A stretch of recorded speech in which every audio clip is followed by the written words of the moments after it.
All right. Good afternoon, everyone. Good afternoon, everyone. Good afternoon. All right. That's more like it.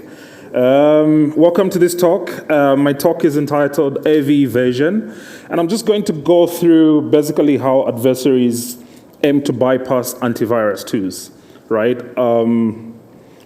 Hopefully it's not going to be boring for people. And then hopefully you're going to learn one or two things. Yeah? Sounds good? Okay, awesome. A little bit about myself. My name is Marvin Ngoma, a principal security solutions architect, part of Elastic. Super happy to be at the very first BSides in Joburg. I'm also part of the global security specialist at Elastic. I'm based out of Stockholm in Sweden, but I'm Zambian, and I love South Africa, just had to say it. I'm passionate about security operations and basically intelligence. That's what I've been doing for the good chunk of the past 8 years or so. Apart from that, I love to travel. I've got a very big, ambitious, audacious goal. I want to go to every African country. So far, so bad. 7 out of the 54 countries we have on the continent. And I've been to South Africa like over 30 times. So yeah, you guys are not helping with that. Anywho, I love seafood. I love South African wines. My colleague Paul, if you can raise your hand, he's from Cape Town. He just had to bring me South African wine because I love South African wine. Okay, and I love just exploring new hobbies, right? And I'm super, super happy to be here. If you want to connect with me on LinkedIn, that's my LinkedIn. It's basically Marvin Ngoma. Super happy to connect. Okay, let's get into my talk. My talk is going to look like this. So I'll start with AV2s. Where are we today? Anybody working with endpoint security in your organizations? Antivirus solutions? Okay, one hand, two hands. You know what happened yesterday, right, with CrowdStrike? I'm not making fun of them. It was just, it was a bit hilarious. Anyhow, all right, so I'll talk about where we are today, and then I'll go through common evasion techniques, right? And then we'll go into a little bit of a deep dive. Some of you will begin to yawn in terms of the advanced techniques. And then we'll talk about defensive strategies and best practices. Hopefully, time allowing, I'll also take a few questions from the audience. Sounds good? Awesome. Okay, I'll try and keep this interactive. I love to ask questions, so don't feel intimidated. Nothing against you if I point at you to answer some of the questions. Who recognizes this wave?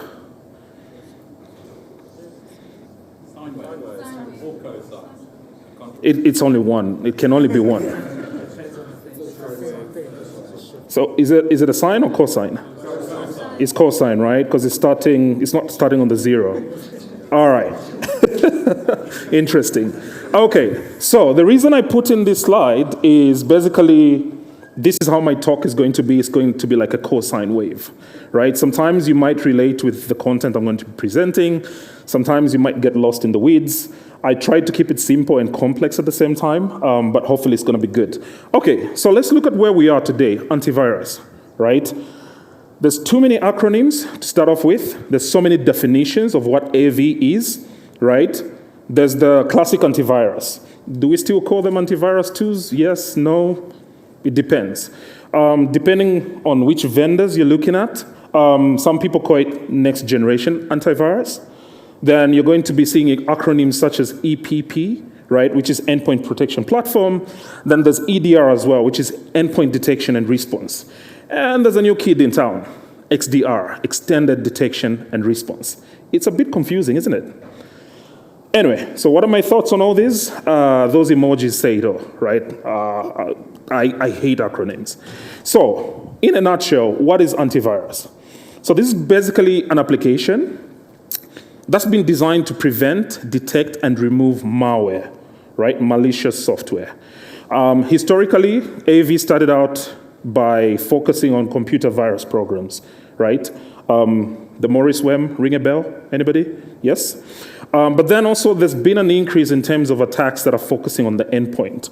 So today we're living in the times of botnets, we're living in the times of ransomware, and this has led to more advanced capabilities in antivirus solutions, right? So whereas in the past, when something bad breaks out, we just create signatures, right? Maybe the hash value of the malicious software or things like that. We still do signature detections from an antivirus point of view, but there's more capabilities that has been inbuilt into these tools. So we're talking heuristics, right? Where we're looking for certain patterns and certain relations and doing a bit of a statistical analysis in terms of the processes that are running on the endpoint. And then there's machine learning and behavioral-based analytics, where we're not focusing on signatures, but we're focusing on behaviors that are going on the endpoint. Make sense? And then we're at the point where security teams want to have visibility into what's going on workstations, what's going on in the servers, right? And now we have this concept of EDR, endpoint detection and response. But essentially, with EDR, what we're doing is just combining the anti-malware capability of AV2s, and then we're doing telemetry collection of the endpoint itself, right? Process activity, network activity, registry activity, whatever. And then EDR also introduces the possibility to take response actions. There's malware on my endpoint. I need to take a certain response action, maybe kill the process, maybe suspend the process, maybe isolate the host from the network, right? So that response capability is part of EDR tools. So far, so good? All right. I hope there's no one who's thinking I'm in the wrong session. Yeah. All right, cool. Let's look at the components that make up an EDR tool. The first one is the agent, right? And this is what caused problems for CrowdStrike yesterday, but I'm not here to talk about CrowdStrike anyway. So these are the components of an EDR tool. You've got the agent, which is the software that you install on the endpoint. And essentially, the agent is there to control and consume data from sensors. Additionally, the agent is responsible for things such as alerting, blocking, and deception capability. And I'll touch on that a little bit later. Apart from the agent, an AV tool will also have sensors, right? Sensors are just basically there to intercept data. So the stuff that is happening on the endpoint, and you want a tool that's going to be keeping track of what's going on. So essentially, the sensor is there to do particularly that. And it's a super fast processor, because again, there's a lot of activity, there's a lot of processes on the endpoints, so you want this application to be picking up that data in real time. So you want it to be quick. And then there's telemetry, right? So this is the actual raw data. The sensor is sensing the data, that is telemetry. So this is raw data produced by a sensor or the actual endpoint, which is the host, and we focus on completeness of the data, right? Was it a file creation? Was a file opened? Was a file altered? Was a file deleted? So the telemetry needs to be complete in telling you what is going on the endpoint. So what sensor types do we have? So just going back to the previous slide, we're saying EDR2s is the agent, the sensors, and the telemetry. So what sensor types do we have? These data readers, right? So you've got, first of all, the static scanners, right? So essentially you've got other software running on the endpoint. You want this static scanner that's going to be scanning, the files and the binaries that are existing on the endpoint. And then you've got your file engine, right? Because we're talking telemetry. The file engine is basically tracking file activity on the endpoint. Make sense? And then you've got the memory engine as well. And I'll go a little bit in depth in terms of what the memory engine does. But essentially, we're just looking at the processes that are running in memory, and we're just tracking basically certain activities in that sense. And then you've got the network engine, right? So this is endpoint-centric network engine. Our endpoints connect to the internet, right, to networks. So you want to track what's going on the endpoint from that point of view. And then there's emulators as well, sandboxes, including deception mechanisms included as part of the sensors. Not all EDR vendors do this. Some do, some don't. And we'll get into some of those nuances a bit later on.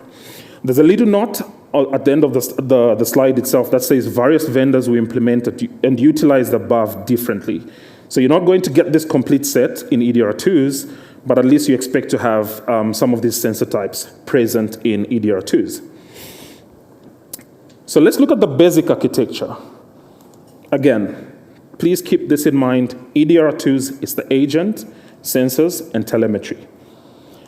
And those are the different sensor types. At the bare minimum, An EDR agent is going to have, at the bottom, we see the agent service as again, right? So there's the agent itself, and then there's the various sensors, the status scanner, you've got the hook DLL, and then you've got a kernel mod driver. I hope people are familiar with user space and kernel space. Hands up if you're familiar with user space, kernel space, operating systems. Okay, not so many hands up. All right, anywho, so at the basic architecture, this is how an EDR agent looks like. It's the agent service that is running, and then the sensors that are collecting data. You can fuse in the other engines that we discussed on the previous slide, the file engine, the network engine, et cetera, et cetera. But at the bare minimum, this is how the architecture of an EDR looks like. So the question then is, how does an AV2 do the protections on the endpoint? Right? So this is an example of basically how an AV can hook itself in the operating system. So you've got the user land space or the user space, and you've got the kernel space, right? So you might want to maybe make a change to a file, or an application might want to do a certain change, right? So the application is running in user space, but then for it to make certain changes, it needs to interact with the kernel, right, under the hood. So what AV2s do is they'll sit in between, that core into the NTDLL, right? So if, again, I'm beginning to go a little bit deeper into the nitty-gritty details. But essentially, for any application in user space, when it makes a call into the kernel, the EDR sits in between and does an interception. So think of it like border control, right? They inspect you, they check your passport and everything like that. So that's essentially what's happening here. So the DLL hooking is basically being implemented by the AV2. Make sense? I'm not losing people, am I? Okay. I hope I'm getting drinks after this. All right. So we're talking about telemetry, right? So what example telemetry can we collect from the endpoints? This is a screenshot from Elastic Defend, which is Elastic's EDR2. This is just for exhibition. I'm not here to sell. I wish I could, but yeah. So we're looking at Windows, right? So typically, not just Elastic Defend, but any other tools as well, they're able to collect similar telemetry. So we were talking, just a recap, about the different sensor types, right? So we're scanning file changes, we're scanning memory activity, we're scanning network activity. This is an example of how we do it on Elastic, right? So we're collecting Windows API activity, all the DLL and driver load activity, right? We're collecting file telemetry. From the point a file is created, all the changes that you make to a Word document, for example, when you delete it, all that telemetry, we're tracking it. So an EDR2 needs to be able to do that. So the topic is AV evasion. So I've given you a recap of what an AV2 is, and I've gone into how AV2s work, right? Let's look at how evasion then happens. Because what attackers want to do is bypass these capabilities, right? There are primarily two categories of evasion. The first one is on-disk evasion, right? And the second one is in-memory evasion. Anyone got an idea what on-disk evasion could be? Just even a wrong answer is okay. Please. Static scanners that actually scan your file to see if it matches signatures. Absolutely. Anyone else with an answer to that? No? Yes? Okay. Hidden sector on the hard drive. Sorry? Hidden sector on the hard drive. Hidden sectors on the hard drive. So any presence of files on disk, right? So essentially attackers want to place certain malicious files on disk, and then those files are going to do something that's going to evade the EDR2. In-memory evasion. Anyone to describe what that could be and why we're now faced with in-memory evasion? Yes? Something like direct kernel object manipulation to drop a process out of the forward link and backward link list. Right. Running in memory, yeah. Okay. And the idea is to evade the on-disk. To evade the sensor because right. It's not picking up the running process in memory if you're scanning through the raw memory space. Okay, perfect. I hope you were able to hear that, right? So with on-disk evasion, this is where attackers land on the computer and they put the malicious files on disk, right? And then that file is going to do certain executions, take certain steps, and then it's going to do an evasion. And we'll look at how on-disk evasion looks like in a bit. And then in memory, to your point, the attacker's objective is not to leave any traces on disk, because EDR2s are scanning the disk. So they go straight into memory, and they're trying to compromise the processes that are running in memory. Make sense? Okay. I don't want to leave anyone behind. And the expressions on your faces are not helping. Some people look lost, others look like, yeah, you know. Okay, so let's look at on-disk evasion, right? So the first on-disk evasion tactic or technique I want to talk about is packers. So packers are basically tools that compress, encrypt, and otherwise modify malicious software. And the goal is to evade detection. So these are still files that still land on disk, but the objective is to try and make it so hard to be detected by AV and EDR2s. Make sense? And then they often employ techniques such as code compression, encryption, and then they're adding extraneous code or junk instructions to disguise the true nature of the malware itself. So there's two objectives: shrink the size of the malware, and then also alter the logic of the malware itself, and then add in a bit of garbage as well in that sense, as the graphic is showing. So you've got the original malicious file, and then you use this packer software or technique that packs it, reduces the size as well, and then it blends in with the files on the computer. That makes it super hard to do detection on packers. So the whole goal here is basically to evade signature-based detections, right? So again, malware is associated with behaviors, observables, certain things like file hashes, for example. So if your detection is dependent on those types of things, packers are going to try and evade that type of capability. The other evasion tactics on disk is obfuscators and encryptors. Any software developers in the house? So we do know what obfuscation is from a software development point of view. This is where you write code, but you write it in a way that if another person came and read the code, they wouldn't really understand what's going on. That's what also attackers do when they're writing their malware. I'm not saying you're attackers, but that's what attackers do anyway. They do the obfuscation. Jeez, English. So you've got obfuscators and encryptors, right? So obfuscation is basically, this is a malicious file. It's on disk. It does execute and becomes a process. But when the AV2 begins to go through it looking for signatures or indications of malice in the code itself, it's been written in such a way that it's obfuscated, right? And then in addition to that, you've got cryptors as well. What cryptors do is a file will land on disk, it's obfuscated, you can't really make sense of it, you can't do the reverse engineering to understand what the code is doing, but as soon as it goes in memory, so the file is running, it's a process, there's cryptors that are part of the code with keys in there, right? So it will be encrypted when it lands on disk. As soon as it begins to execute in memory, the cryptor is going to decrypt the malicious part of the code. So it makes it a bit super hard for you to do the analysis from a malware point of view. Those of you that are nodding your heads, thank you very much. At least some people are following, so that's really good. Okay, so essentially effective antivirus evasion also necessitates combining all the previously mentioned stuff, the obfuscators, the packers, and the cryptors.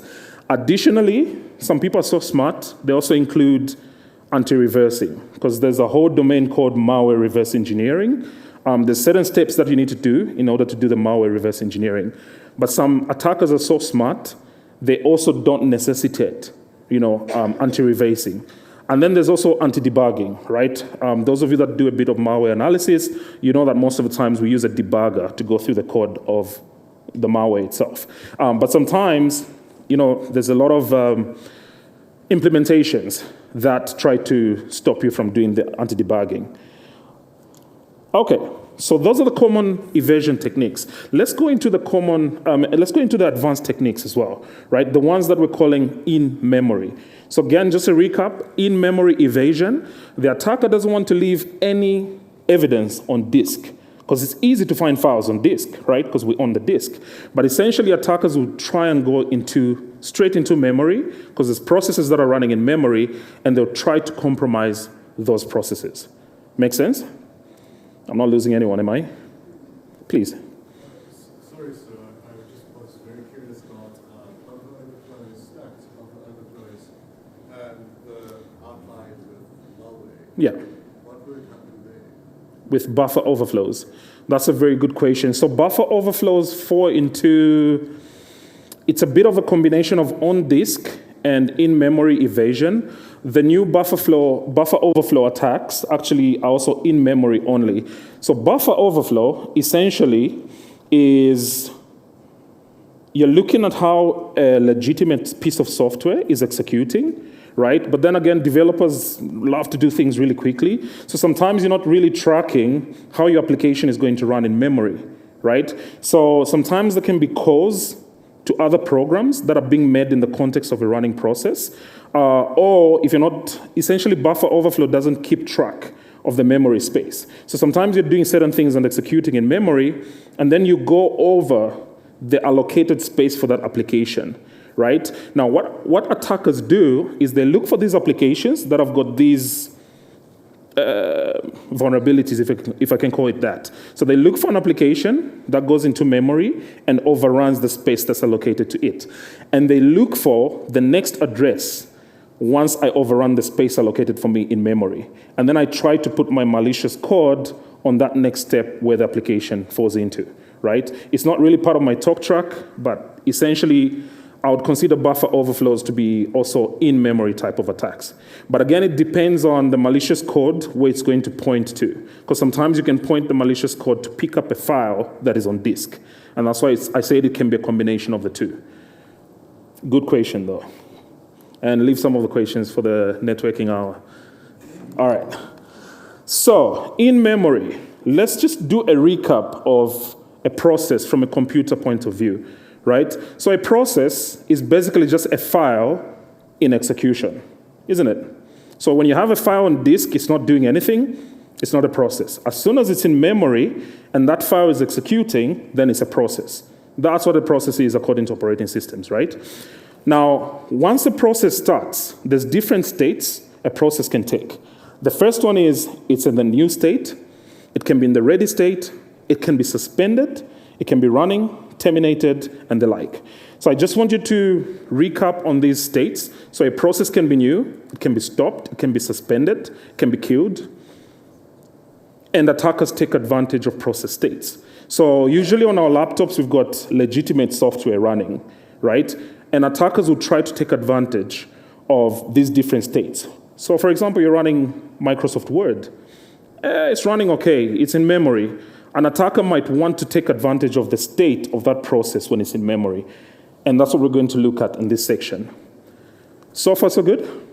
I'm not losing anyone, I hope? Okay. So for a long time, AV solutions have focused on disk scanning. You remember the Avast days, right? Avast, Avira. You do, scan my laptop and it will go scanning your files. It's just basically looking for signatures on the files on disk.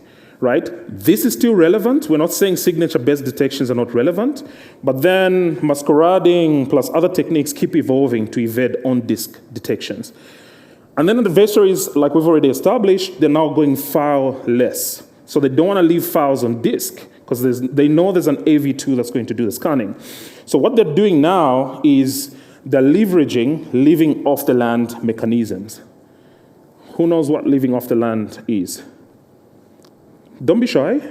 Who knows what living off the land is? Who wants to describe to the audience what living off the land is? Yes, sir.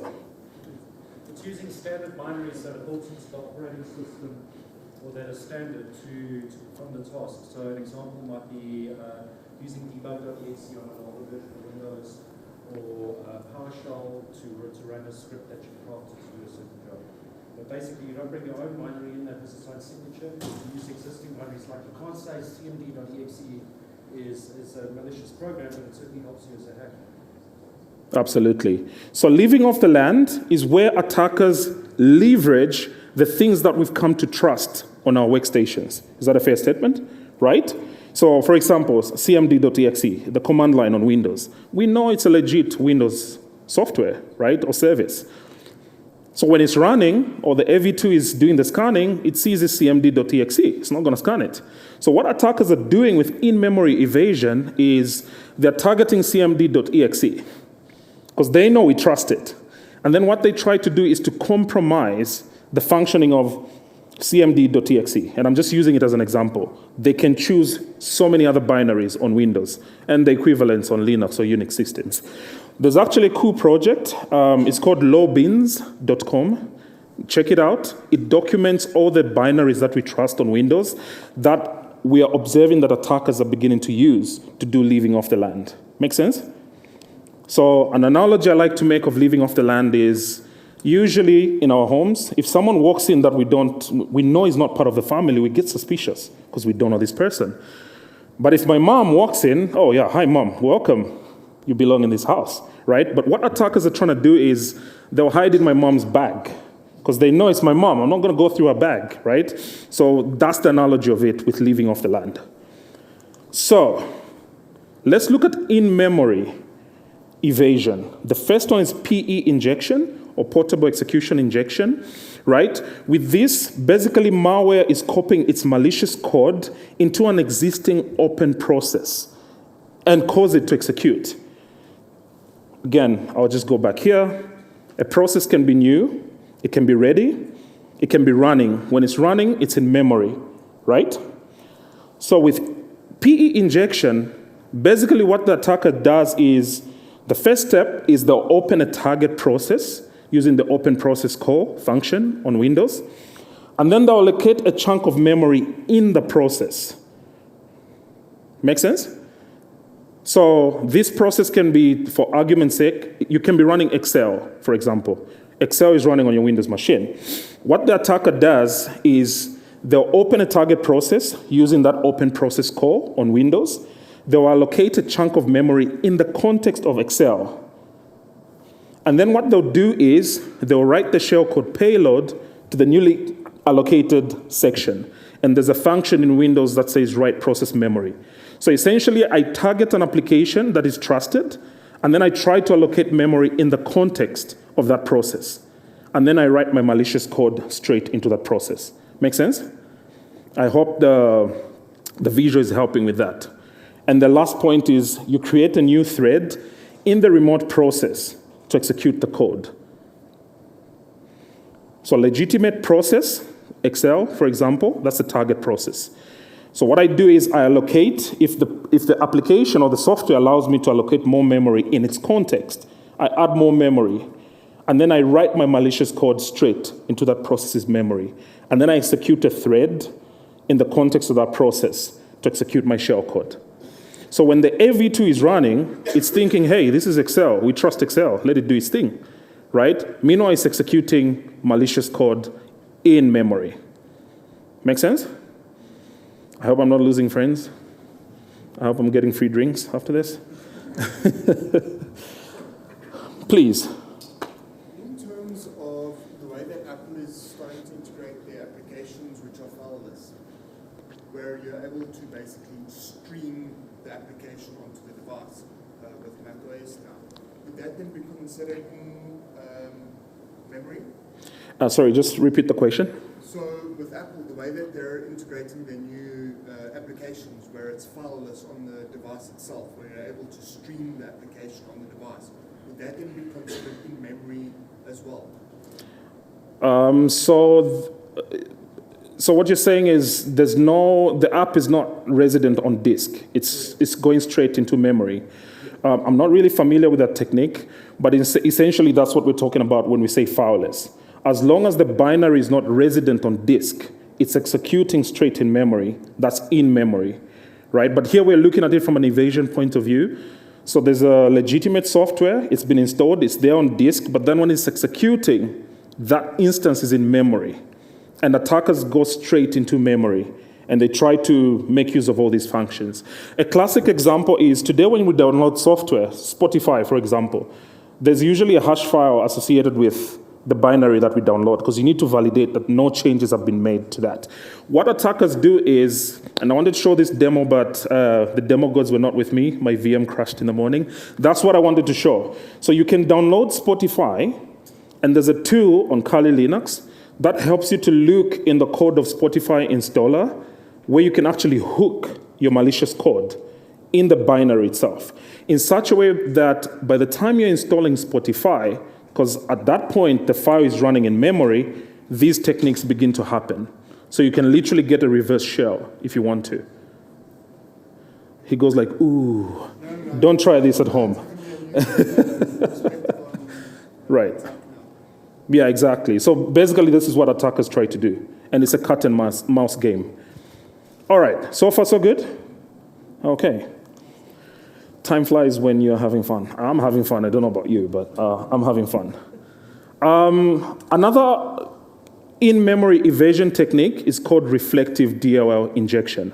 So with PE injection, it's in memory, but sometimes it can combine on disk and in memory. Because by the time I'm writing the shell code, I could also ask the shell code to point to a DLL that is on disk. So at some point, you still depend on a file on disk. Or what other attackers do is, by the time I'm allocating this shell code into that extra memory, I'm calling to a remote location where I want to pull the actual payload that's going to be malicious. And EDR tools are able to detect this today, right? With reflective DLL injection, it's similar to PE injection, right? But then the attacker is injecting a DLL into a victim process from memory rather than disk. So here, we're being explicit. There's no file that has to be resident on disk. Make sense? So the shell code has to be either somewhere remote, or we need to be smart enough in terms of how we want to get it in the context of the memory of the running process. The other technique I want to discuss is process hollowing, right? So with process hollowing, just a recap on this, one of the states here is suspended. So a process can be running in memory, and then you can suspend it and do something else, right? But then, remember, a process in memory has been allocated memory space, right? So even if you put it in suspended mode, there's still already virtual memory allocated to it. And that means you can make use of that virtual memory. So, in process hollowing, basically, the steps that are included is you're going to look at a legitimate piece of software. The ladies were like, yeah, we've just had enough of this. All right, so with process hollowing, again, it's the same mechanism, right? So you've got a target process. Again, I'm going to be using the example of Excel. So Excel is running. And then what the attacker does is, because they know Excel is already in memory, they'll suspend it. It's running, but then they suspend it. And then the next step that they do is they replace a malicious executable image, right? So before that target process actually does anything, because it's been given memory space, you pause it, and then you overwrite its virtual memory space with malicious code. And then once you do that, the process is then resumed, and then malicious code is executed instead of the legitimate process. Make sense? So another analogy to this is, my mom comes home, she's opening the door to the house. Before she goes in, I suspend her as an attacker. And then I put in my other guy, what's your name, sir? Andre, yeah.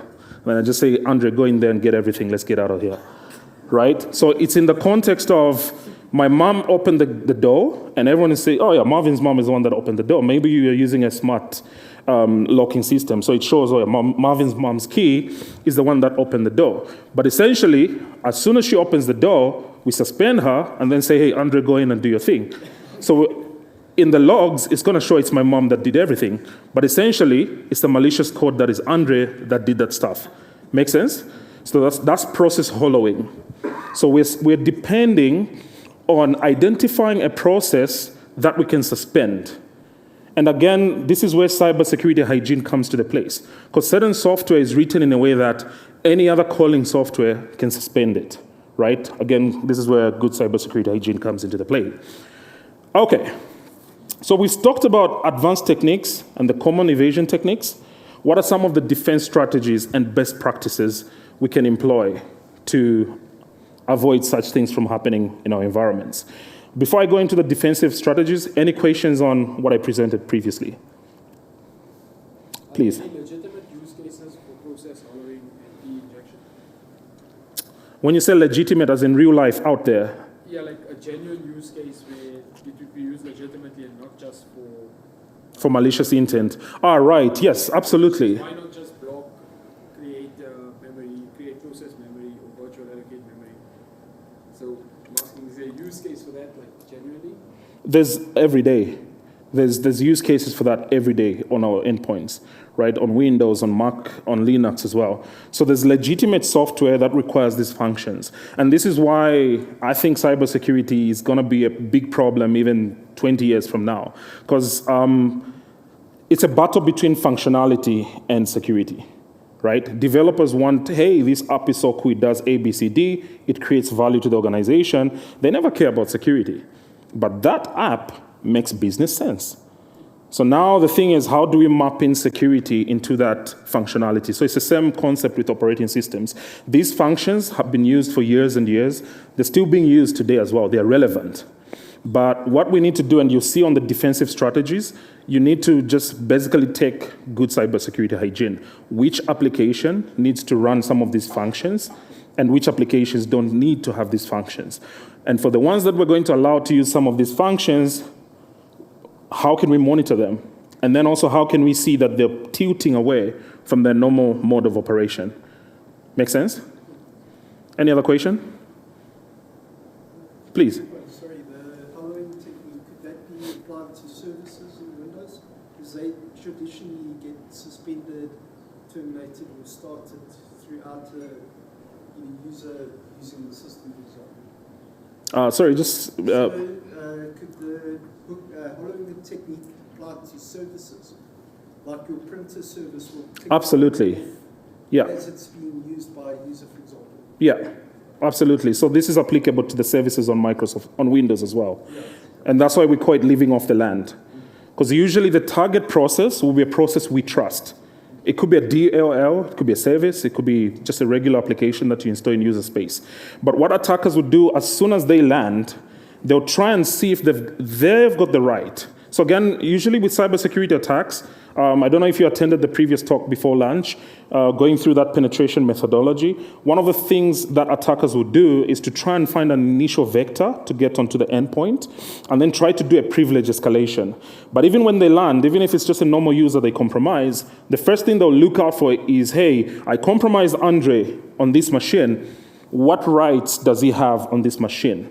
What can he do and not do on this machine? So they try to do an enumeration of services, DLLs, user-installed applications, and they try to look out for these loopholes that they can then exploit to do that evasion of the EDR itself. Make sense? Yeah. Okay. All right. Any other question? Yes. So for the process following the game, so I know for like some EDRs you have like something like term protection maybe, so where you can't really change most of the stuff, right? For the EDR, right? So for one of the steps here, the prerequisite is like the malware and what follows out the legitimate code, right? Memory, and then basically suspends the process, like yeah. the entire process. So wouldn't there be like a way to stop the malware? Like, isn't it like a flaw in the process to make it like a random other process kind of stops it without, like, I'd assume there would need to be, well, say, like the main process, like what do you call it? Say the parent process basically is the one that is going to suspend the actual process here. Right. Not actually the malware. The malware, yeah. Right. It's easy to say, but in reality, the reality is different. Right? You can easily say, hey, I'm not going to allow this, but then it's coming back to the business criticality of the functions of the applications that you have on your endpoint. So yes, in theory, you can say that, don't allow a process that's not a parent process to do A, B, C, D, but the moment you do that, then you're also creating a problem for other legitimate applications that are designed to work with those types of privileges turned on, if you get what I mean. And that's why it's always a cat and mouse game. All right. So let's look at defensive strategies and best practices that we can do. So how can we defend our environments from EDR evasion? EDR, AV, evasion. There's a typo there. The first one is next generation antivirus capabilities, right? And that's why if I go back here, literally going through the slides again, right? These acronyms and definitions, one of them is next generation antivirus. Now, again, I'm from Elastic. I'm going to define next generation antivirus in the context of our EDR solution, right? So when we talk about advanced or next generation AV as a defensive mechanism, we're talking about EDR tools or AV tools that have got, first of all, memory protection. And it comes to your point. What is memory protection? This is where now we just concentrate on the processes that are running in memory, the calls that are being made. We're looking at the threads as well that are running in processes, right? Do we know what a thread is? Anybody? One? The needle and the thread, no. So a process we already established, it's a file that is being executed, right? So it's in memory. Now, once it's in memory, usually a process has got multiple objectives. You want it to do so many things. So what a process does is when it's in memory, it has what we call threads of execution. So there's multiple things happening simultaneously, right? So it's one process with threads within the context of the process. So with memory protection, the latest AV needs to be able to track what is happening in the process. How is it doing thread memory allocation? What threads are being spawned? And is it tied to, again, the parent-process relationship? I mean, the parent-child relationship, right? So the next generation antivirus needs to be able to do that memory protection, where you do that advanced scanning of what's going on in memory, what the processes are calling, is it expected behavior, right? The next one is behavior analytics. So traditionally, AV tools have been doing signature-based detections, but now we need to focus more on not just signatures, but also behaviors. Outlook opened, it spawned Excel, that is normal, because there's attachments in emails, right? But if suddenly my Excel document is spawning setutil, for example, right? Setutil on Windows handles the certificates on Windows. That's not normal behavior. So now that's what we need to start doing in order to detect evasions. We need to start tracking behaviors, right? I don't expect Excel to spawn setutil. There's no use case for that, right? So the next generation antivirus needs to be able to do behavior analytics in that sense. And then the last one is deception technologies, right? Deception technologies, so when we looked at process hollowing, or just generally all the techniques I discussed, I said one of the first steps that attackers do is they try and enumerate the endpoint. Which processes or which applications which applications have got excessive privileges? Let me put it that way. Which process can I suspend? So they try to do that enumeration, right? So some of the new AV tools, what they do is they know attackers are going to land on the endpoint. So they put deception in there. So maybe deliberately put an application that you can suspend, but maybe that has been put in just to see if anyone is going to leverage that for evasion. Make sense? Other strategies, the usual critical basics. This sounds so basic, but it's so hard to do in reality because there's a lot of moving parts in organizations. The first one is endpoint hardening, right? And it comes back to your point again. You know, you need to understand what type of an organization you are, the types of users that you have, and then you do the relevant hardening. Maybe certain users don't need applications that have got these permissions turned on, right? Maybe certain servers are so critical in your environment, they don't need some of these capabilities turned on. Make sense? So again, endpoint hardening is very important, but you can't harden an endpoint if you don't understand its role in your organization. The second point is threat intelligence integrations. How many people work in security in the audience? Don't be shy. How many of you collect threat intelligence? Don't be shy. Few hands. Okay. So threat intelligence is very important because, again, these attacks are always evolving every day. So what you want to do is collect relevant threat intel and do what we call an indicator match with the data that you're seeing in your environment. Make sense? And then also you want to do advanced logging. So I showed you an example earlier on of the type of telemetry our EDR2 collects. You really want that because, again, security has gotten to a point of it's not if you'll be compromised, it's when you will be compromised. But even then, you want to show that you've got due care and due diligence. You want to have logs. You need to be able to be at a point where you can go back in time and trace back. Where did this start? How did it escalate? What was the objective and what did they do? And that applies to AV evasion as well. And that allows you to do threat hunting. I know my time is up. I guess you'll give me 2 minutes, 3 minutes maybe? All right, sounds good. So if you do advanced logging, it allows you to do the after-the-fact investigation. Or if threat intel tells you there's new techniques for the type of assets you have in your environment, your Windows, your Linux, you should be able to do threat hunting. Hey, I've heard, just again, hypothetically speaking, I've heard APSA was hacked, and this is how the hackers did it. And I also have similar assets in my environment. You should be able to go into your data and do threat hunting, just to see if you're seeing the same observables and indicators of compromise. Make sense? And then collaboration and sharing. I know South Africa is really good at this. Your cybersecurity communities are really good, but you also want to be in touch with the authorities, your national cert.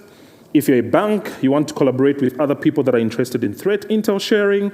You just want to collaborate and share, right? Because these techniques are always changing. And then also you want to amp up your incident response planning. And one of the things that people don't do is to prepare for AV evasion. Because the assumption is always, hey, I've got an antivirus solution, I'm safe. But attackers are evading that. Sometimes they're even disabling that capability, right? So you need to be ready from an incident response point of view. My EDR has been bypassed. How do you respond to that, right? How many of us address this in our incident response plan? Like your AV being evaded. Like, do you have an IR plan for that? You do. Do you? Ish. You do. I want to hear about it during the networking. And the last one is user awareness and training. Again, the basic stuff, right? Malicious attachments, be on the lookout for that. GenAI is here, it's not helping with phishing because phishing has become so good.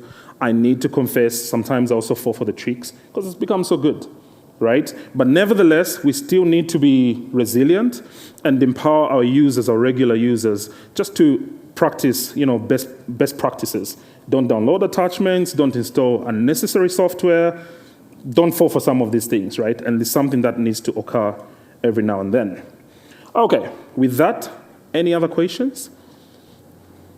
That was a quick no. Any questions? I can take one or two. I think there's a mic, yes? Yeah.